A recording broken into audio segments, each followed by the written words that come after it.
I'm really excited about this next group of talks. One of the things that I've found really interesting is I've traveled really around the world talking to folks about ATT&CK, is the organizations from Malaysia to Munich that I've seen that are implementing ATT&CK in some way in their SOCs, in their certs, in their security apparatus. So in that global spirit, our next speakers, Olaf Hartong and Vincent van Mieghem, join us from the Netherlands, where they work for Deloitte.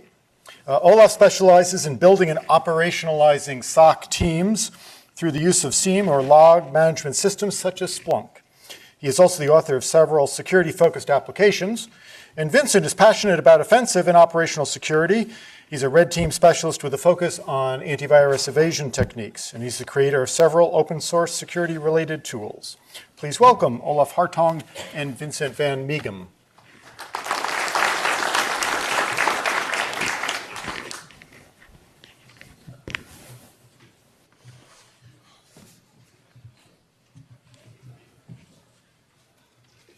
All right.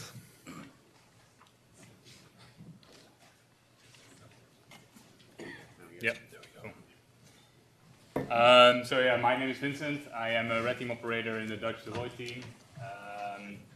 I am, more of a technical guy. I have a software engineering background, and just like Rich said, I specialize in within the team, specialize in antivirus and anti-malware evasion techniques. Hi, good afternoon. My name is Olaf Hartong. I work for Deloitte for now 2 years, I guess. I have a background in tele and data communications, but primarily arts. I used to be a documentary photographer, and then I got back into IT, and I became a threat hunter and really passionate about data. I'm also dad of 2 little boys.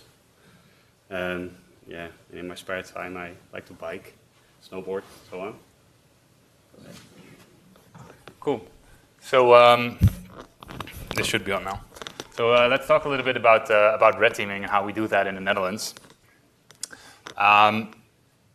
We think the definition of red teaming should be realistic adversarial simulation against an organization. And I think it's important to emphasize here that the word realistic, because it hasn't always been that way, right? Sorry.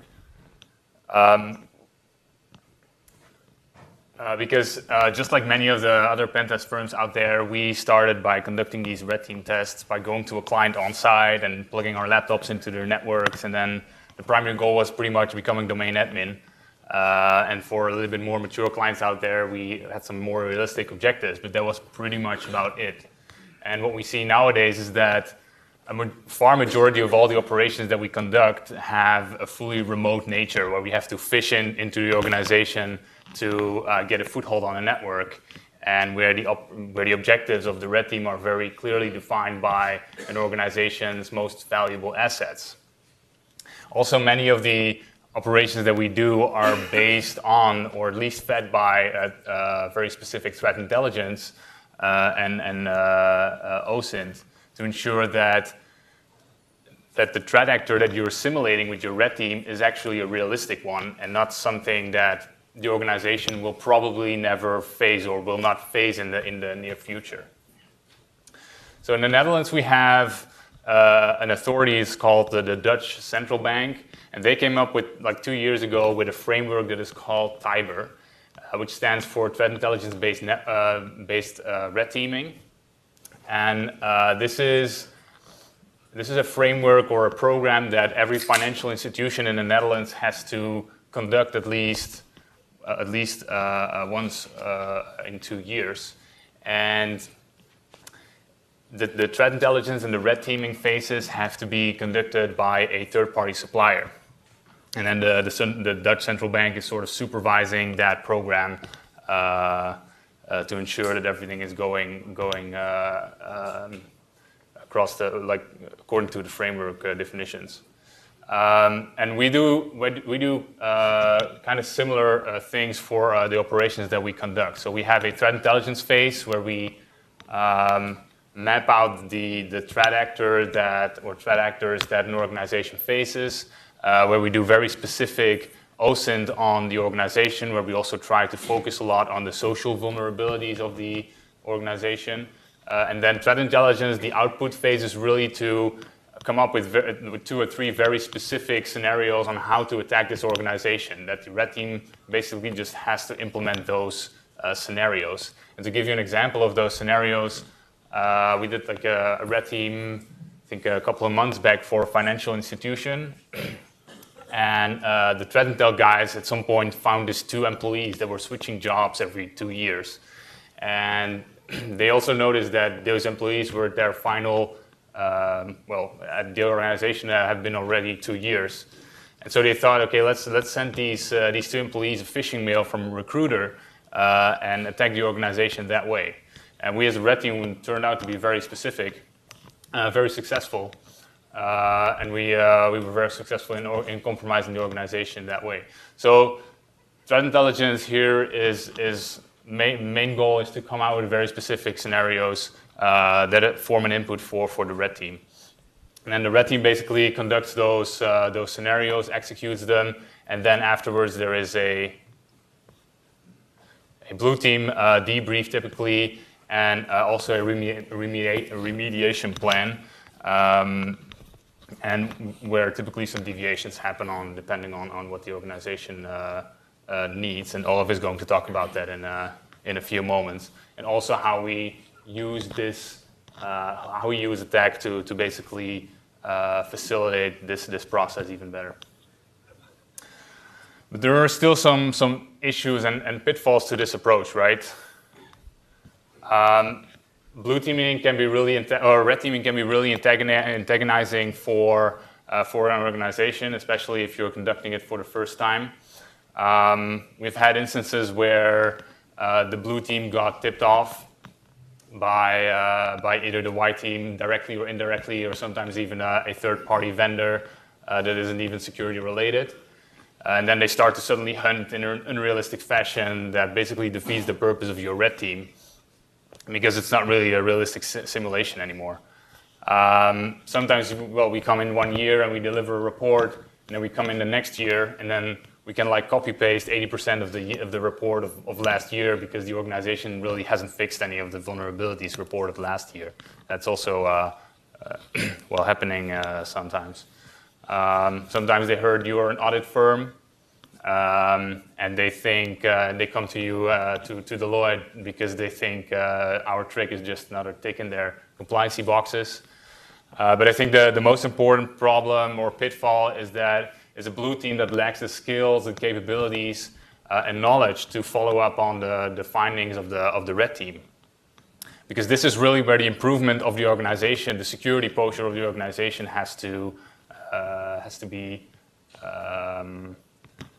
conducted.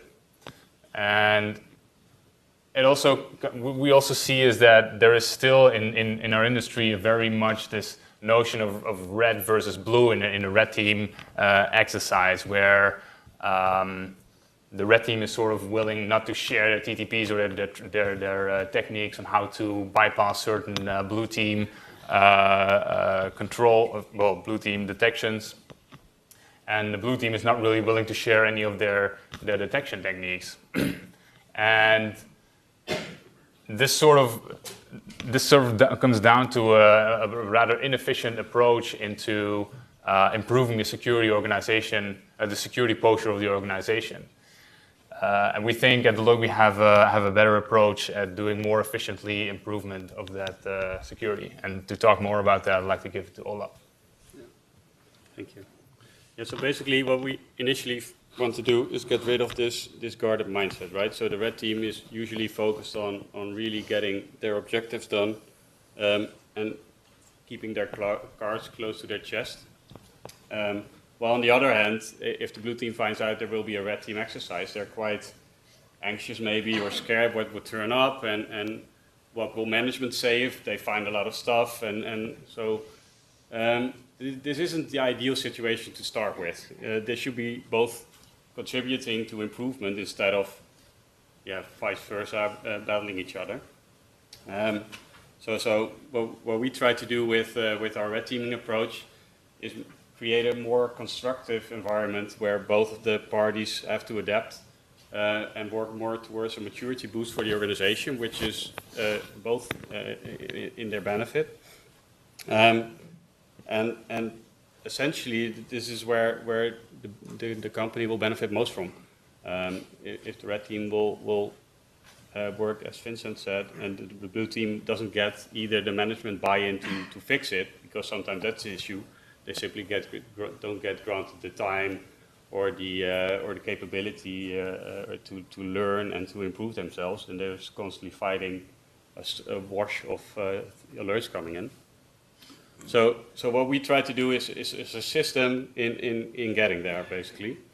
And as Vincent told you already, we basically work in 3 phases. So we have a threat intelligence phase, then we have a red team phase and a blue team phase. And what we try to do is map everything that we find in threat intel already, where it's applicable to the attack framework, which will guide the red team already then how they can draft their scenario based on these specific TTPs. And so for the blue team person that will join that exercise from our end, you will already start preparing a lot of work.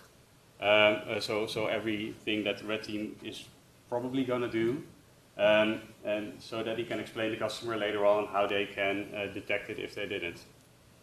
So in essence, we all speak attack. So everything is mapped to the attack framework, and in essence, this provides us with a general language that when we go into the purple teaming phase, we understand each other, and we basically are not in a room trying to converse like this, right? This isn't efficient. So, sorry. So, how does this work in practice? First, as told, we will start gathering a lot of intelligence from our closed sources, open sources.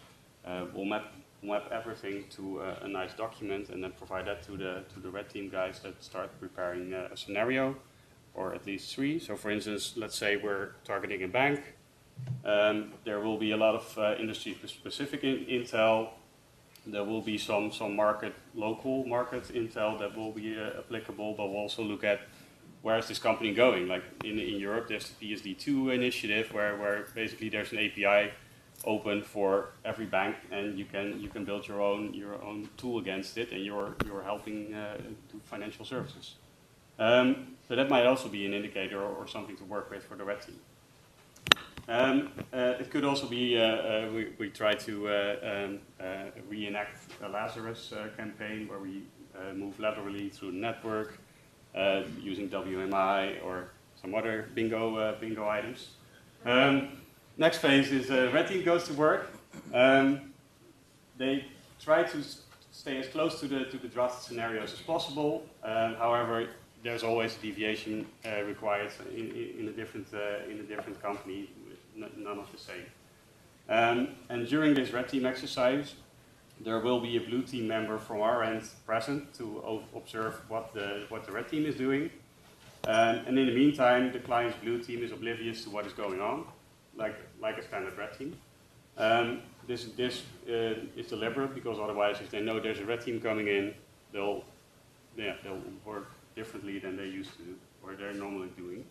So what our blue team guy is also doing is observing whether they are detecting some of those activities that are being done by the red team, and also how they respond to it. And during the whole exercise, also the red team is minutely recording everything they do. And this will all be used as a foundation for the purple exercise. By this time, the client's blue team will be informed, or hopefully they are aware already. Maybe they found some stuff, maybe they found everything. Usually, in our experience, that isn't the case, but yeah, sometimes they find a lot, sometimes they find a little. Most of the time, we're then going through the whole scenario. So the red team explains every step they took, and our blue team person augments that with a lot of contextual information. What log sources you could use, what kind of firewall rules you should have, GPOs, or so on. And then we'll go through that, and every step of the way we'll have a look on how the data is coming in, if it's available. If it's not, then we'll reenact the situation to see if it's being logged in. Maybe the retention is gone. And if it's not there at all, we'll help them guide or draft a plan how to onboard this data and get it later on. For the data that is available, we'll help them draft an initial use case, or high-level use case, which won't be only focused on our executed TTPs, because otherwise you have tunnel vision and you can't do anything with that. The next attacker will be doing it in a different fashion. So then in the next phase, the client itself generally starts onboarding logs, start developing use cases, maybe implementing another tool, EDR, whatever they like. And essentially we'll give them a couple of weeks to a few months to do so, kind of dependent on what they want. And then we do it all again. So the red team starts doing a similar attack, still very close to the scenario, maybe using a little different TTPs to see if they didn't really create a tunnel vision use case. So the blue team isn't aware of the exact moment. Of course, they are aware that it will happen again, but this might be, like I said, a couple of weeks, a couple of months, so usually they kind of forget about it. But they should be more ready for this. So maybe they detect a lot, which is really good. Usually they have a significant improvement, which we can then evaluate in the next phase, and help them with some more tweaks or more improvements. Or sometimes we just have to help them with the whole thing, because they took very long, or it was very hard to onboard certain data. And then we'll guide them again with some additional development. And then hopefully they've grown and the exercise is complete. We'll file a report and evaluate with them. And that's basically the way we do it. So, so some takeaways for them. From a blue team perspective, like myself, it's really interesting to see how a red team operates, what decisions they make, what kind of techniques they use. Every red team is different. Everyone has their tool preferences. One uses PowerShell, the other one does MWMI. Some other guys do it a completely different way. So it's really nice to see from a blue team perspective how they operate very from a close angle. You can ask questions, they can do it again, they can do it in a different way. So this is really nice. From our perspective, it's extremely helpful to have attack as a foundation, or to reference upon, to focus, to really measure where you're doing well, where you're doing not so well. Well, and a lot of examples have been shown already today. So, and it's an extreme skill boost for everybody. Usually in eval, everybody is loving these approaches, because even the red team learns a lot. Yeah, because eventually the red team is also getting better insights in how the blue team operates, how their defense mechanism works, and eventually then the question for the red team is, okay, how can I then, if they detect all the stuff that I did last time, how can I make sure that next time my techniques are falling off the radar again, to make sure that we again try to improve on the security posture of the organization. So it's really like a skill boost for both teams, not only the blue team. Thank you very much. Thank you.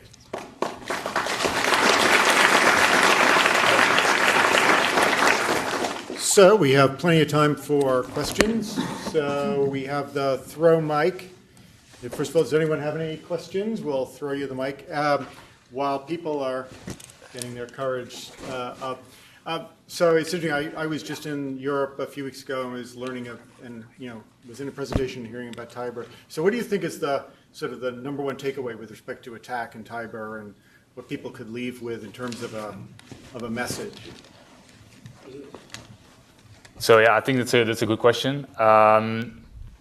The good thing about TIBER is that it's really focused on realistic adversarial simulation, and ATT&CK really forms a foundation for realistic adversarial simulations, because it's actually sort of mapping all the things that threat actors are already doing.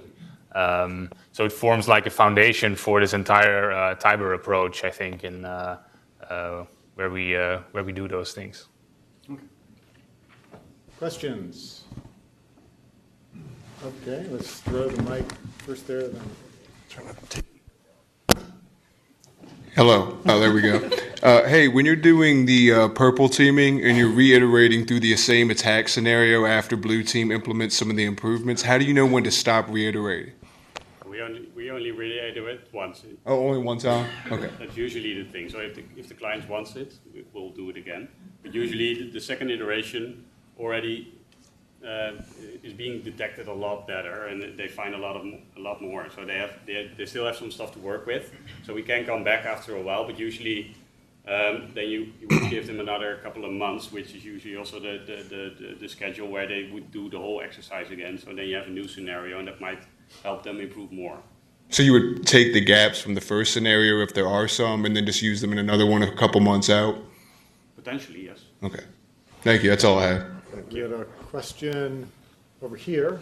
They throw him the mic and we'll pass it. You got it? Hello. Good throw. You mentioned early in your presentation that you would fish your way in. Obviously, that's the easy way in for pretty much everywhere. Do you have engagements where that's not an option, that's off the table as a technique and you have to break in? And how often is that successful on your red teaming side? And from the blue teaming side, when that is the way in, do you have to operate or report back to the customer in a different way? Yeah, so that's an interesting question. We did, I think 2 months back, an engagement in China where the objective was to get physical access first and then get network access via hardware implant. Kind of similar that John talked about this morning. We used a Raspberry Pi based device. We'll sort of talked our way in, cloned some badges based on pictures that we found online on the OSINT face. And then when we got access, we found a conference room where we could plug in the hardware implant. Then from that hardware implant, that would create a remote connection out to servers that we owned through that firewall. So you could also use a 4G chip there, but we used to go outbound over their own firewall. And then we further compromised the organization using the hardware implant. I was thinking more along the lines of exploitation of external facing assets. Yeah, sometimes that happens as well. In organizations that are a little bit less mature, they sometimes have vulnerable systems, outdated software, internet facing, and then you suddenly end up in their Azure cloud environment or Amazon cloud environment. Okay, thank you. Do we have any other questions? Oh, over there.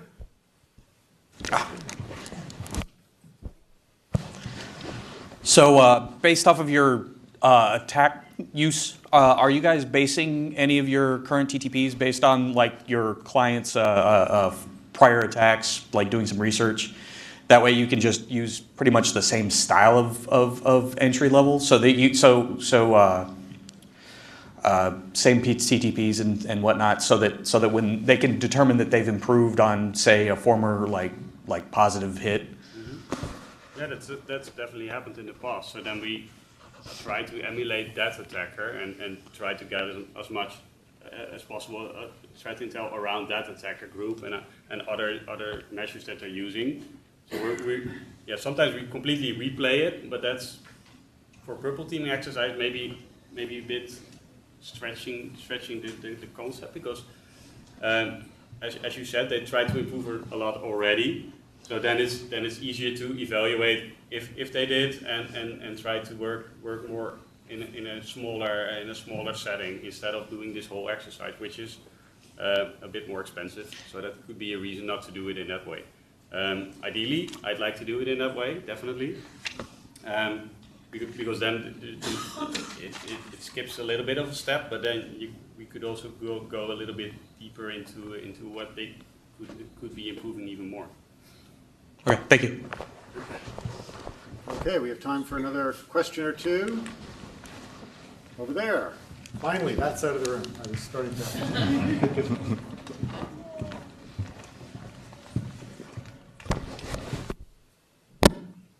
So do you guys allow the blue team to take any actions when you guys are doing the assessment, or is it more of a sit back and take notes and monitor? Or depends? We make the arrangements with the customer. So some of the customers, we want them to do everything. So if we compromise a system, that they just reinstall it and so on, and we have to find another way. This is one of the approaches that we do, and sometimes we only ask them to inform us. But then it also tips them off, right? Because then they know, Right. hey, why can't we take action? And then the whole scenario becomes less realistic. So ideally, we don't want to do that. We Gotcha. don't like that. And also, it's very valuable for the organization to actually conduct the threat hunting that starts to happen when there is some detection, well, some alarms in their SIEM, because that's typically a process that is not trained often organization. So one of the recent examples that we had is where we are we have a incident response retainer with a certain customer.